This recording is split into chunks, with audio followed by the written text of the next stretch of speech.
প্ৰয়াত জুবিন গাৰ্গলৈ শ্ৰদ্ধাঞ্জলি জনালে নিউজ 18ৰ পৰিয়ালে। জুবিন গাৰ্গৰ মায়াবিনী গীতৰ লগতে কেইবাটাও জনপ্ৰিয় গীত গুণগুণালে নিউজ 18ৰ কৰ্মচাৰীসকলে। পঞ্চভূতত বিলীন হোৱাৰ পূৰ্বে প্ৰাণৰ শিল্পী জুবিন গাৰ্গক এনেদৰেই শ্ৰদ্ধাঞ্জলি যাচিলে সকলোৱে। কোটি কোটি জনতাক শোকসাগৰত কন্দুৱাই থৈ জাতিৰ বৰঘৰ উৰুঙা কৰি জুবিন গ'লগৈ। কিন্তু জাতিক দি গ'ল অনন্য সম্ভাৰ।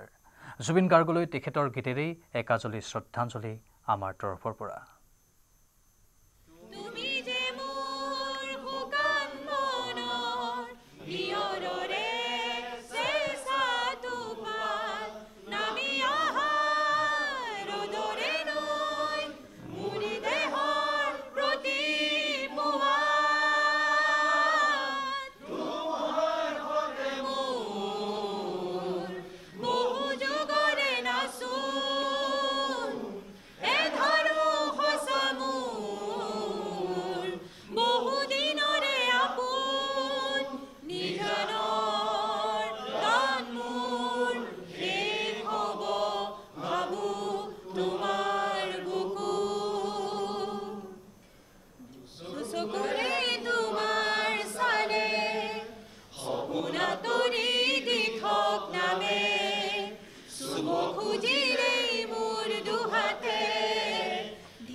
আমাৰ সকলোৰে মৰমৰ শিল্পী প্ৰতিজন অসমীয়াৰ ইয়াৰ আমঠু জুবিন গাৰ্গ আজি পঞ্চভূতত বিলীন হৈছে।